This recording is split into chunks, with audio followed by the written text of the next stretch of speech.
नमस्कार बच्चों, मैं डॉक्टर रेखा आज आपके सामने हिंदी शिक्षण का विषय लेकर आई हूँ, गद्य शिक्षण। तो गद्य के बारे में आप जैसे बचपन से ही पढ़ते आ रहे हैं, जितनी भी किताबें आप पढ़ते हैं उनमें गद्य शिक्षण से संबंधित आप अवगत होते हैं या फिर आपको अवगत किया जाता है। अब गद्य शिक्षण क्या है, सबसे पहले हम गद्य शिक्षण के बारे में जानने से पहले हम करते हैं काव्य की कितनी विधाएं हैं। तो काव्य की विधाओं की बात करें तो पद्य और गद्य दो ही विधाएं हैं काव्य की। और पद्य की बात करें तो पद्य में हम सिर्फ कविताओं के बारे में ही पढ़ते हैं। जितनी भी कविताएं हैं वो हमारी किस में मानी जाती हैं, पद्य शिक्षण में। और हम गद्य की बात करें तो गद्य की बहुत सारी विधाएं हैं और इन विधाओं में से आज हम कुछ ही विधाओं के बारे में यहाँ पर लिखा हुआ है। और भी बहुत सारी विधाएं हैं, देखिए जैसे नाटक है, एकांकिक है, उपन्यास, कहानी, आलोचना, निबंध, संस्मरण और रेखा चित्र। इसके अलावा भी बहुत सारी विधाएं हैं। तो बच्चों ये थी सारी की सारी विधाएं, ठीक है। अब आप देखिए कि गद्य शिक्षण के उद्देश्य, गद्य शिक्षण के उद्देश्य कौन कौन से होते हैं। देखिए हम कोई भी काम करते हैं जीवन में, उस काम का एक उद्देश्य होता है। कोई भी कार्य करने के पीछे कोई ना कोई उद्देश्य निहित होता है।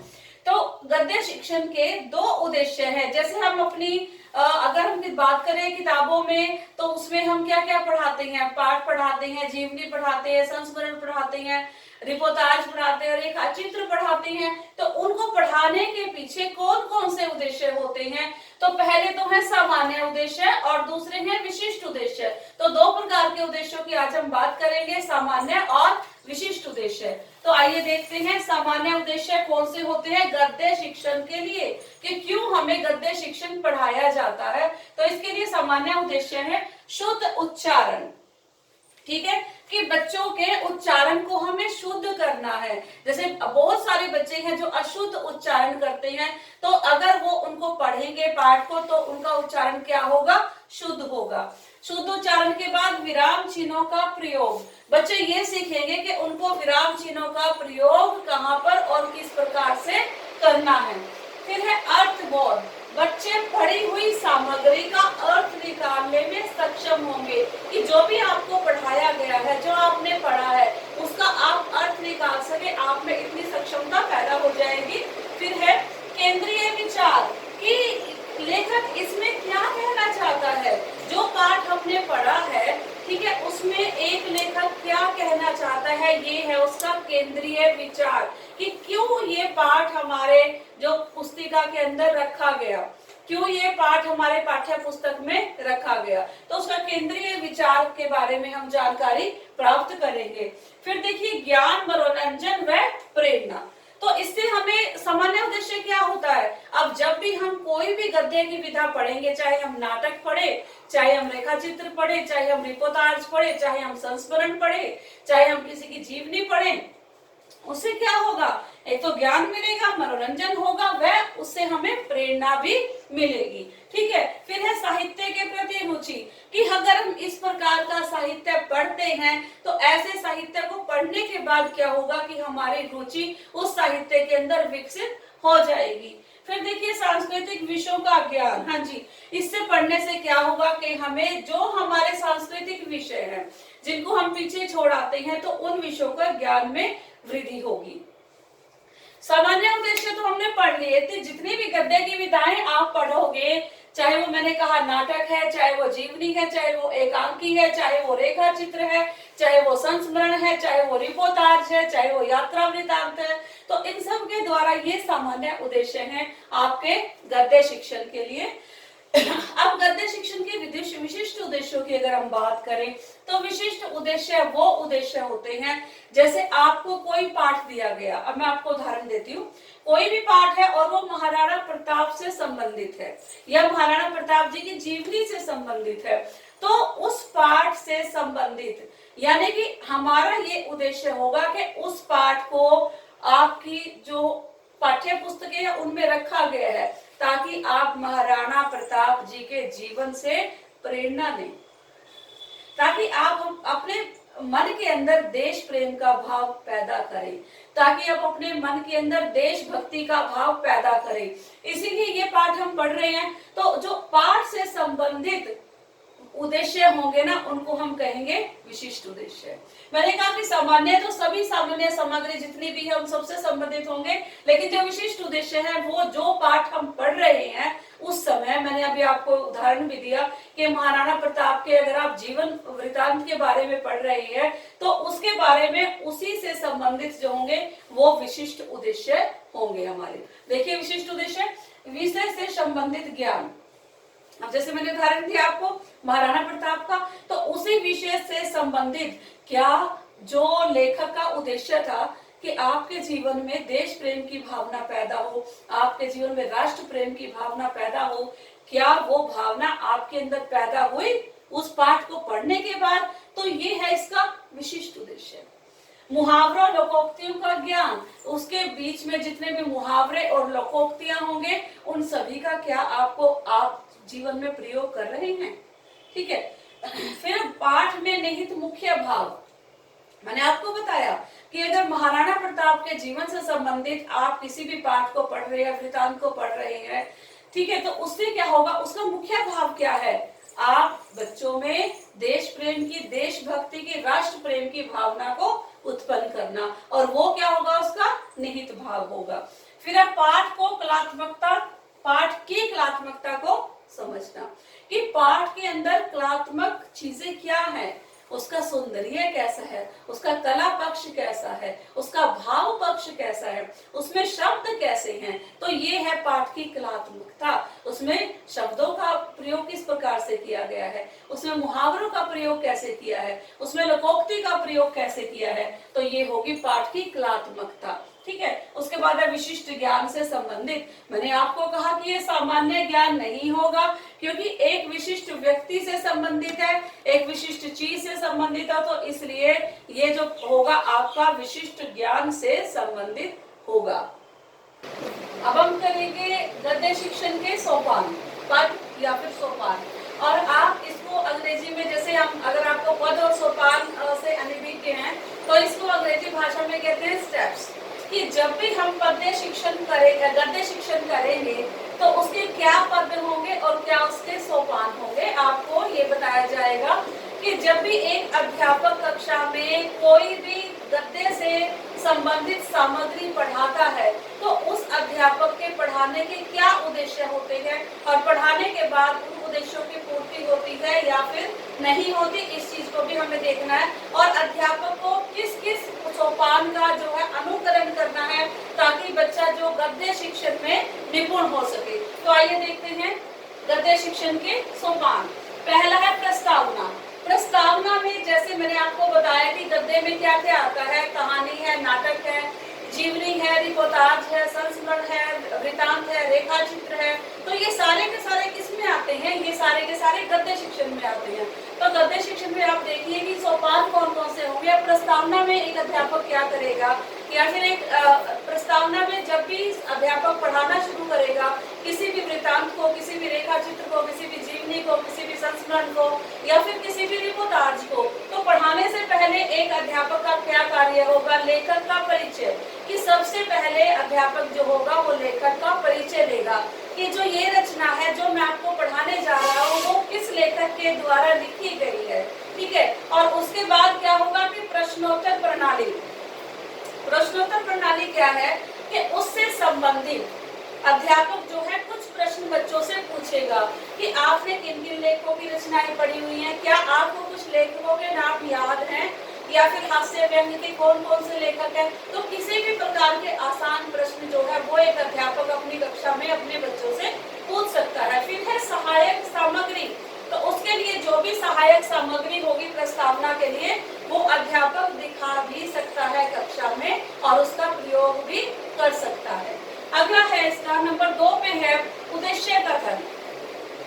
उद्देश्य कथन में एक अध्यापक क्या करता है गद्य शिक्षण में कि पाठ का शीर्षक, फिर वो बताएगा कि जैसे आज बच्चों आज हम आपको ये पाठ पढ़ाने जा रहे हैं। ठीक है। कोई भी जैसे पाठ का अगर नाम ले ले तो जब सिनेमा ने बोलना सीखा, तो इस पाठ का नाम आज हम आपको पाठ पढ़ाने जा रहे हैं, जब सिनेमा ने बोलना सीखा। और अध्यापक को पहले ही पता होगा कि ये पाठ कौन सी पृष्ठ संख्या है इस पाठ की।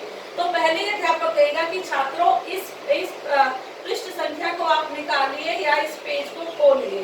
तो पृष्ठ संख्या अध्यापक ही बच्चों को बताएगा, ताकि बच्चे का समय जो है वो बहुत ज्यादा खराब ना हो और उसके समय कोई बचत कर सके, उसी पृष्ठ संख्या पर बच्चे जा सके। फिर है वाचन। वाचन का अर्थ क्या है? सबसे पहले वाचन का यहाँ पर अर्थ है, वाचन मैंने बोलना। अगर कोई भी अध्यापक बच्चों को पढ़ाना चाहता है तो सबसे पहले बच्चों को पढ़ाने से पहले एक अध्यापक को खुद उस सामग्री का वाचन करना है, यानी कि उस पाठ को, उस रेखा चित्र को, उस वृत्तांत को, उस कहानी को, उस संस्मरण को, उस जीवनी को, उस रिपोर्टाज को एक अध्यापक को खुद पढ़ाना है सबसे पहले।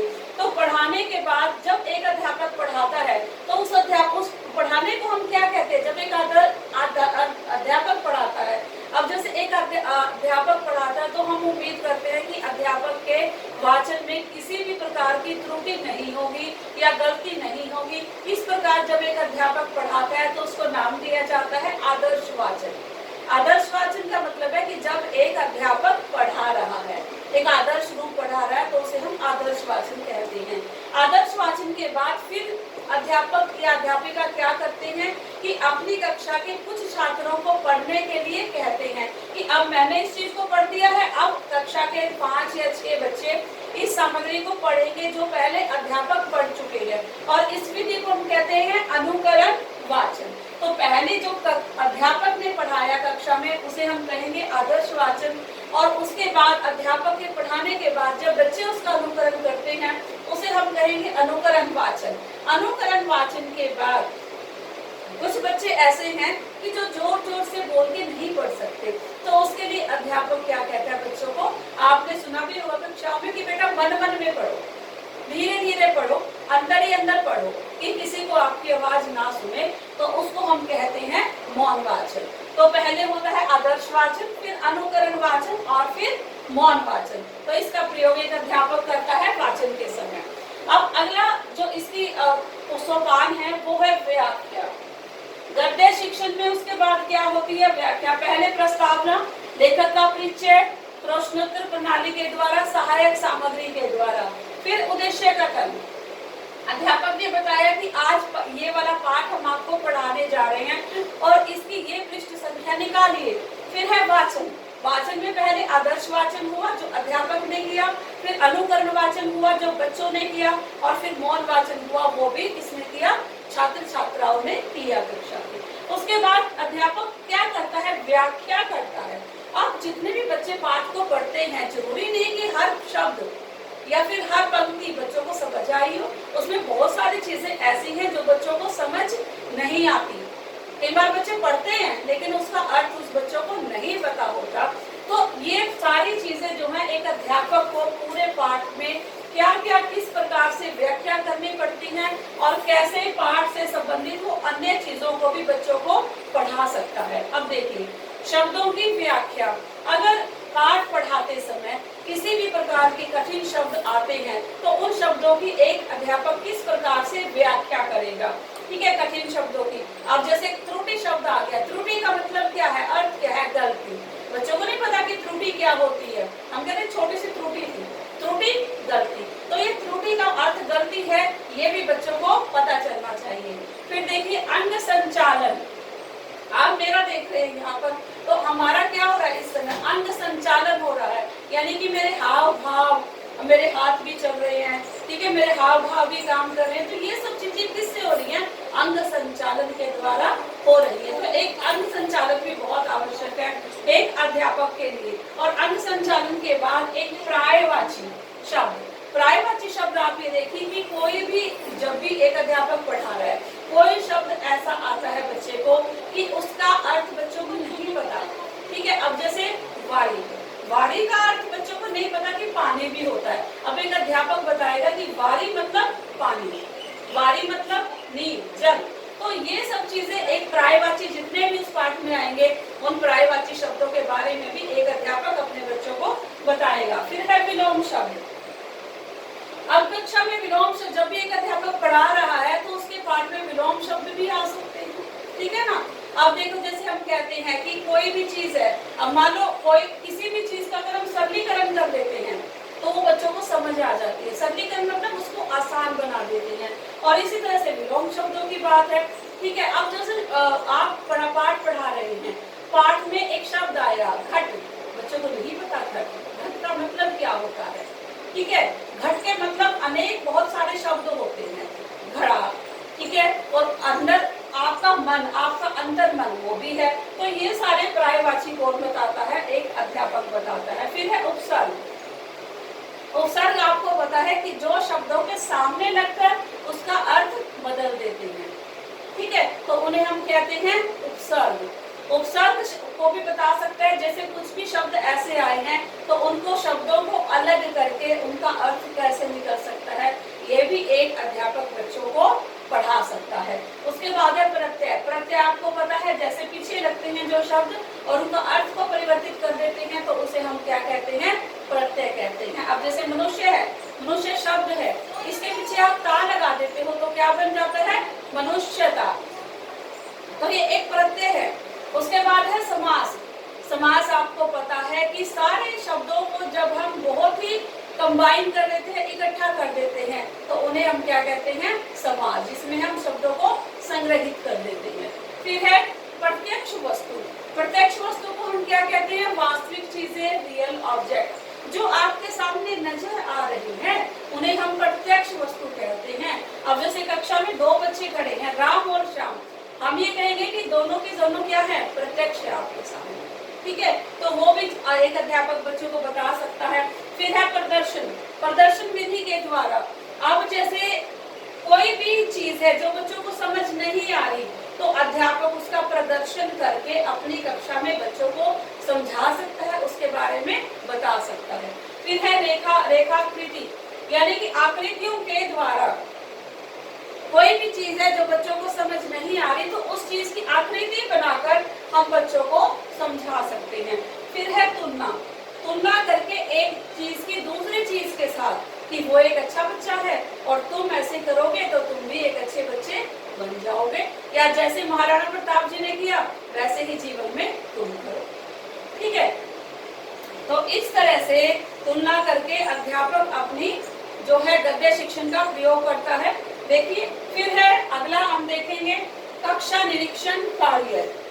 कक्षा और निरीक्षण कार्य में क्या होता है कि अध्यापक ये देखता है कि बच्चों, जो अध्यापक ने बच्चों को करवाया, क्या बच्चों ने वो काम को किया, क्या उसको अपनी उत्तर पुस्तिका में उतारा, क्या उन्होंने लिखी सारी दिक्कतें या जो भी उनको परेशानियां आई या किस भी तरह से जो भी उनको पाठ में लगा तो वो जो अध्यापक ने उनको बताया क्या उस सभी का अनुकरण बच्चों ने किया, तो ये क्या आएगा, ये सारा का सारा किसमें आएगा, निरीक्षण कार्य में आएगा।